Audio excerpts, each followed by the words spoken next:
अस्सलाम वालेकुम dear students, this is Ghulam Rasool. हम आज की वीडियो में बात करेंगे क्या पार्ट 1 के बाद इम्प्रूवमेंट कर सकते हैं। काफ़ी ज़्यादा स्टूडेंट ये सवाल पूछ रहे हैं कि सर मेरे पार्ट 1 में नंबर थोड़े आए हैं, क्या मैं पार्ट 1 में इम्प्रूव कर सकता हूँ? पार्ट 1 के पेपर्स के बाद मैं इम्प्रूव कर सकता हूँ, 40 दिन बाद मेरे पेपर होंगे। डियर स्टूडेंट, ऐसा बिल्कुल भी नहीं होता। अगर आप कल को इम्प्रूव करना चाहते हैं तो जब पार्ट 2 का आपका रिजल्ट आ जाएगा उसके बाद आप इम्प्रूव कर सकते हैं। और इम्प्रूव भी जस्ट वो स्टूडेंट कर सकते हैं जिनका इंटरमीडिएट का रिजल्ट क्लियर होगा, जिन्होंने पास किया होगा वो इम्प्रूव कर सकते हैं। अगर आपकी कंपार्ट आई होगी तो पहले आपको कंपार्ट क्लियर करना पड़ेगी, उसके बाद आप इम्प्रूव करेंगे।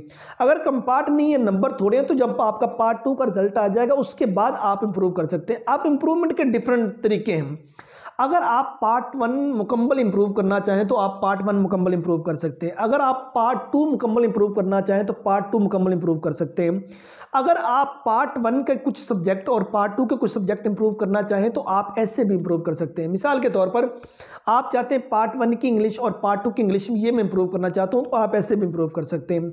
अगर आप कहते हैं पार्ट 1 और पार्ट 2 दोनों इंप्रूव करना चाहता हूं, आप दोनों भी इंप्रूव कर सकते हैं। अगर आप चाहते हैं मैं पार्ट 1 का कोई एक सब्जेक्ट, कोई पार्ट 2 का एक सब्जेक्ट, डिफरेंट सब्जेक्ट इंप्रूव करना चाहता हूं, आप वैसे भी कर सकते हैं। अब वो परमिशन है।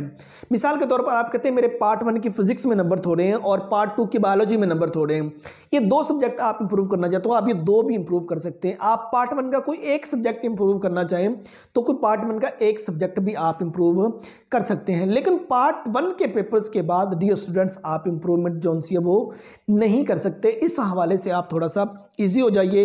ये जितने स्टूडेंट ये सवाल पूछ रहे थे सर पार्ट 1 के बाद हमने इंप्रूव करना है, तो पार्ट 1 के रिजल्ट के बाद आप इंप्रूव नहीं कर सकते, पार्ट 2 के रिजल्ट के बाद डियर स्टूडेंट्स आप इंप्रूव कर सकते हैं। उम्मीद करता हूं कि आज की वीडियो जिसमें हमने ये बात की इंप्रूवमेंट पॉलिसी के बारे में, ये आप स्टूडेंट को अच्छी लगी होगी।